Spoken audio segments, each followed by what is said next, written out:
नाज़रीन आदाब, आज़ाद news network में आप सभी का इस्तकबाल है। आइए डालते हैं आज की अहम खबर पर एक नज़र। चित्तौड़ में पवन कल्याण के फैंस ने फिल्म ओजी की पहली टिकट 1 लाख रुपए में खरीद ली। थिएटर मालिक ने रकम दी, जनसेना पार्टी को दिए जाने का ऐलान किया। पवन कल्याण की फिल्म ओजी के लिए फैंस में जोश व खरोश उरूज पर है। चित्तौड़ जिला में एक पवन कल्याण के फैन ने फिल्म की पहली टिकट को पूरे 1 लाख रुपए में खरीदकर अपनी अकीदत का इजहार किया। इस मौके पर थिएटर इंतजामिया ने एक मिसाली कदम उठाते हुए ऐलान किया कि ये 1 लाख रुपए की रकम जनसेना पार्टी ऑफिस को भेजी जाएगी ताकि इस रकम को दही इलाकों की तरक्की के लिए इस्तेमाल किया जा सके। जनसेना पार्टी के हामियों और पवन कल्याण के फैंस ने इस फैसले का खैर मकदम किया और इसे एक मस्बत पैगाम करार दिया है। फिल्म ओजी पहले से ही सोशल मीडिया पर मौजूए बहस बनी हुई है और पवन कल्याण के सियासी व फिल्मी सफर का इम्तिजाज इस फिल्म को खास बनाता है।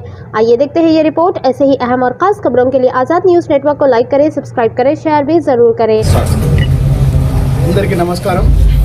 ఈరోజు చిత్తూరు నియోజకవర్గంలో ఈ నెక్స్ట్ వెనస్డే మన రిలీజ్ కానున్న ఆంధ్రప్రదేశ్ డిప్యూటీ సీఎం పవన్ కళ్యాణ్ గారి సినిమా ఓజీ సినిమాకి చిత్తూరు నియోజకవర్గంలో ఫస్ట్ టికెట్ కొనడం జరిగింది।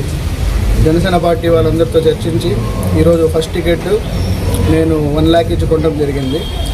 ఈ 1 లాక్ని నేను జనసేన పార్టీకి డొనేట్ చేస్తున్నా। డొనేట్ చేసే దాంట్లో ఈ ఇచ్చిన 1 లాక్ని చిత్తూరు నియోజకవర్గంలో ఉన్న నాయన్ చెరువు పంచాయతీకి డెవలప్మెంట్కి వాడాలని కూడా నేను పార్టీ వాళ్ళని కోరాను। పార్టీ వాళ్ళు కూడా సానుకూలంగా స్పందించారు। సో చిత్తూరు ప్రజలందరినీ ఓజీ సినిమాని చూసి దాన్ని ఘన విజయం చేయాల్సిందిగా అందరినీ కోరుతున్నాను। ఇలాగే రానున్న సినిమాలను కూడా ఇండస్ట్రీలో వచ్చే ప్రతి సినిమాను కూడా థియేటర్కి వచ్చి థియేటర్లో ఆదరించాలని అందరినీ కోరుతున్నాను। సో ఇక్కడ దీనికి మాకు కోఆపరేట్ చేసిన రాఘవ థియేటర్ మేనేజ్మెంట్ పవన్ అన్న గారికి, శేఖర్ అన్న గారికి కూడా స్పెషల్ థ్యాంక్స్ చెప్తున్నాం। సో అందరూ వచ్చి థియేటర్లో ఈ సినిమాని ఎంజాయ్ చేయాల్సిందిగా కోరుతున్నాం।